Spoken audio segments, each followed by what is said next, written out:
प्रिय विद्यार्थियों, मेरे इस YouTube चैनल में आपका बहुत बहुत स्वागत है। आज हम प्रथम वर्ष के अंतर्गत जो पुस्तक निर्धारित है, आदिकाल एवं भक्तिकाल, उस पुस्तक के जो भक्तिकालीन कवि सूरदास हैं, उनके जो संकलित पद हैं, उन पदों में से दो पदों का विशेषीकृत अध्ययन करेंगे। सूरदास जो हैं वो सगुण भक्ति धारा के कृष्ण भक्ति शाखा के प्रवर्तक एवं प्रतिनिधि कवि के रूप में जाने जाते हैं। ये किंवदंती है कि सूरदास जन्मांध थे और उन्होंने इस संसार को चाक्षुष जो नेत्र हैं उनके द्वारा तो नहीं देखा, लेकिन ईश्वर ने जो उनको दिव्य दृष्टि प्रदान कर रखी थी, उस दिव्य दृष्टि से उन्होंने इस संसार को देखा और इस प्रकार से देखा कि जैसा उन्होंने देखा वैसा शायद ही किसी ने देखा, क्योंकि जिस तरह का वर्णन उनके साहित्य में मिलता है वैसा वर्णन जिन लोगों ने इस संसार को नेत्रों से देखा है वो भी नहीं कर सके। और ये एक अप्रतिम अभिधान से अलंकृत है। सूरदास जी का जो काव्य है उसमें जो सबसे महत्वपूर्ण काव्य है वो है सूरसागर। और सूरसागर को उन्होंने पद शैली में रचा है। इसी सूरसागर के अंतर्गत भ्रमर गीत की चर्चा की जाती है और भ्रमर गीत के माध्यम से सूरदास जी ने निर्गुण के प्रति सगुण की स्थापना की है। तत्कालीन समय पर हमारे भारतवर्ष में एक विचारधारा जो पूरी तरह से चल रही थी, ब्रह्म सत्यम जगन मिथ्या, अर्थात ब्रह्म सत्य है और ये संसार मिथ्या है। ये जो चर्चा उस समय चल रही थी, उस चर्चा को सूरदास जी ने या अन्य भक्त जो कवि हैं उन भक्त कवियों ने एक विराम दिया कि ये संसार बेशक मर्त्य है, इसका नाश होगा, ये नाशवान है, लेकिन ये कर्म स्थली है। इसलिए केवल ये कह देना कि ब्रह्म सत्यम जगन मिथ्या ये पूर्णतः सत्य नहीं है,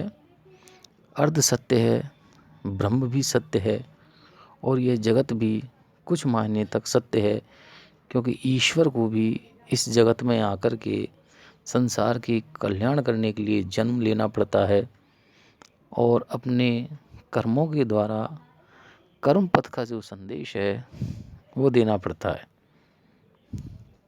आज हम हमारे पुस्तक में जो संकलित 20 पद हैं जो सूरदास जी द्वारा विरचित हैं, उनमें से प्रथम 2 पदों का अध्ययन यहाँ करेंगे। पहला जो पद है उस पद के अंतर्गत जो वर्ण विषय है वो ये है कि भगवान कृष्ण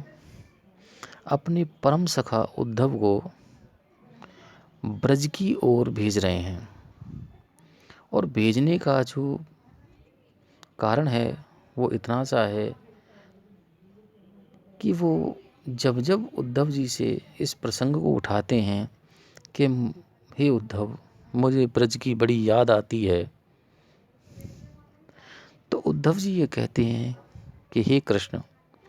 आप तो परम ज्ञानी हैं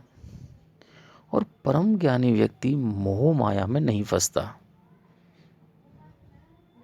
इसलिए आपको इस प्रकार से उन ब्रज वनिताओं के प्रति जो मोह है उस मोह को त्याग देना चाहिए। तो कृष्ण जी कहते हैं कि हे उद्धव, ये जो प्रेम है, ये जो मोह है, ये मोह केवल मेरा ही नहीं है। इसका जो दूसरा पक्ष है, जो व्रज वनिताएं हैं, जो गोपियां हैं, वो भी मुझसे उतना ही प्रेम करती हैं। मैं अपने प्रति उस प्रेम को महसूस करता हूँ और इस वियोग की दशा में जो वो मुझे याद करती हैं उसे मैं कैसे विस्मृत कर दूं। तो उद्धव जी कहते हैं कि मैं उनको निर्गुण निराकार जो ब्रह्म है, जो आपका स्वरूप है, उस स्वरूप के बारे में ज्ञान देकर आऊँगा और ये निश्चित करवाऊँगा कि जो कृष्ण हैं वह कृष्ण जो हैं वो निर्गुण हैं, निराकार हैं और उनके प्रति जो मोहाविष्ट जो सुकुमारियाँ हो रही हैं, मैं उनको योग के संदेश के द्वारा ये निश्चित कराऊंगा कि आप कृष्ण से अलग नहीं हैं और कृष्ण को प्राप्त करने का, उस परम सत्य को प्राप्त करने का, उस परम योगी को प्राप्त करने की जो विधि है वो प्रेम नहीं बल्कि योग है और योग क्रिया के द्वारा भी उस परम सत्ता को, उस भगवान कृष्ण को प्राप्त किया जा सकता है। तो इस प्रकार से यहाँ सूरदास जी कह रहे हैं कि उद्धव, यह मन निश्चय जानो,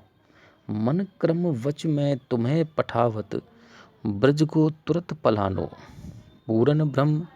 सकल अविनाशी, ताकि तुम हो ज्ञाता, रेख न रूप जाति कुल नाही, जाके नहीं पितु माता, यह मत दे गोपिन कहूँ आवो, विरह नदी में भासित, सूर तुरत यह जाए कहो तुम, ब्रह्म बिना नहीं आसती। प्रथम पंक्तियों का जो अभिप्राय है कि हे उद्धव, ये अपने मन में निश्चय जानो कि मैंने ये बिल्कुल निश्चित कर लिया है कि निश्चित भी मनसा वाचा कर्मणा, अर्थात मन से, कर्म से और वचन से मैं पूरी तरह से समर्पित होकर के आपको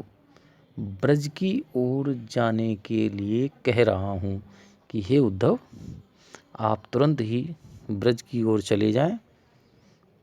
दूसरा, जिनको वो भेज रहे हैं वो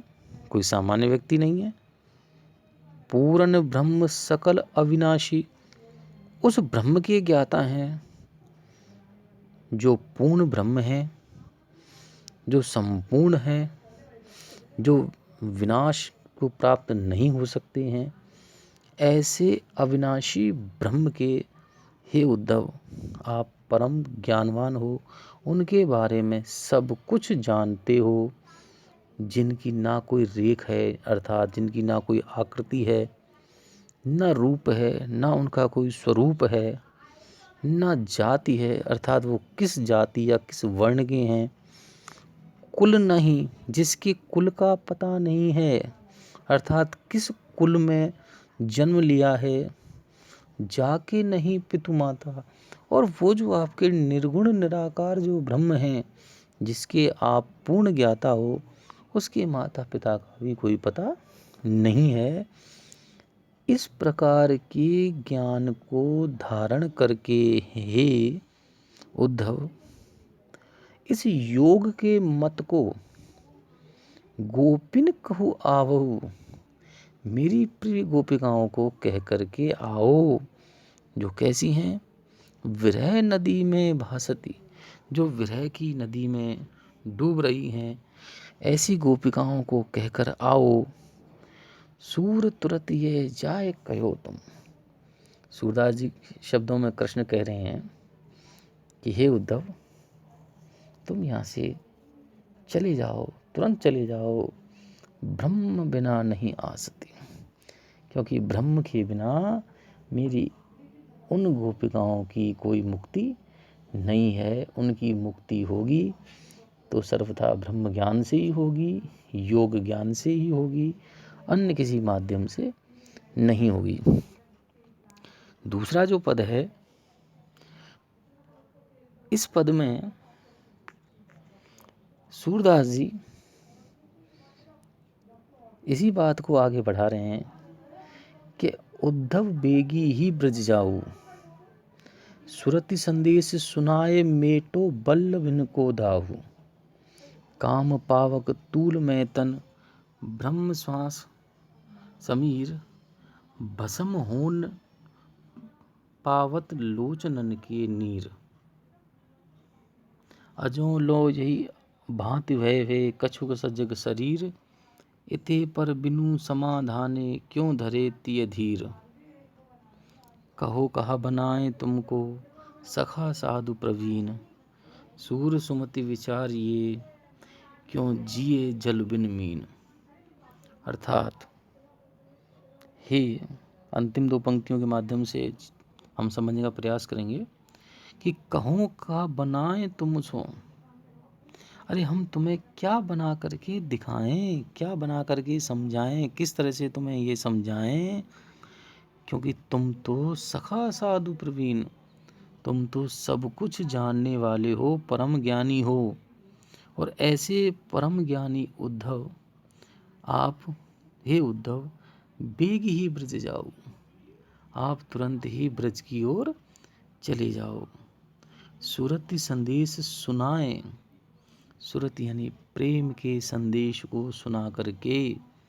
मेटो बल्लभिन को दाऊ, दाऊ यानी अग्नि, मेरी जो बल्लभिन, मेरी जो सुकुमारियां हैं, मेरी जो गोपिकाएं हैं, मेरी जो प्रेम का हैं, उन सभी का जो वो वियोग की अग्नि में जल रही हैं, उनको सुरत यानी प्रेम के संदेश को सुना करके उनकी इस वियोग को जा करके नष्ट कर दो। क्यों? क्योंकि काम पावक, काम रूपी अग्नि से, काम रूपी अग्नि के कारण, तूलमय तन, उनका जो अति कृशकाय तिनका सदृश्य जो शरीर है, वो विरह श्वास समीर, वो विरह रूपी जो सांसों की जो हवा है, उससे बुरी तरह से दग्ध है, लेकिन केवल इसीलिए बचा हुआ है कि भस्म नाहिन होन पावत, वो भस्म नहीं हो पाता है। क्योंकि लोचनन की नीर, क्योंकि अश्रु जो हैं उनसे वह आग ठंडी होती रहती है। सूरदास जी को लोक संबंधी बेहद ज्ञान है। वो जानते हैं कि आग पर यदि पानी गिर जाए तो आग कुछ ठंडी हो जाती है। अजो लो यही भांति वह है कछुक सज शरीर,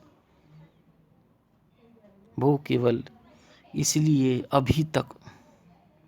जिंदा हैं, सजग हैं, जागृत हैं, क्योंकि उनको इस बात की उम्मीद है कि कभी ना कभी तो भगवान आकर के उनको संयोग सुख प्रदान करेंगे। लेकिन इते पर बिनु समाधाने, लेकिन यदि इतने पर भी किसी प्रकार का कोई समाधान उपस्थित नहीं हो पा रहा है, क्यों धरे तिय धीर, तो वह स्त्रियां क्यों अपने शरीर को धारण करें, क्यों नहीं वो मरण को प्राप्त हो जाएं। बड़े विनम्र शब्दों में, सूरदास जी के शब्दों में कृष्ण कह रहे हैं, कहो कहा बनाएं तुम सो, हम तुमको क्या क्या कह करके समझाएं। सखा साधु प्रवीण, क्योंकि तुम मित्र हो,